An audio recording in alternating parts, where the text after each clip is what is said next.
रुक जाओ सानवीर, एक मिनट रुक जाओ, एक मिनट रुक जाओ।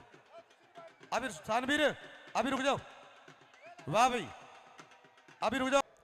पर चितपट में कुश्ती होगी तो वेरी गुड मनोज भाई, ये होनी चितपट में है, इसका डिसीजन आपको देखने को मिलेगा।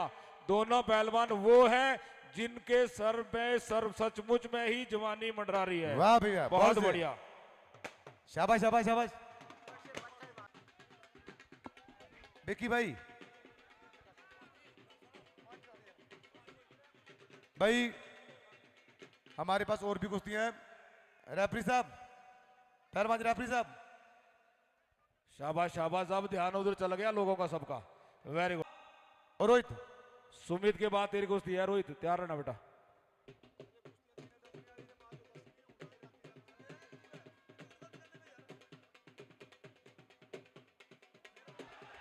बल्ले बल्ले बल्ले बल्ले बल्ले बल्ले बल्ले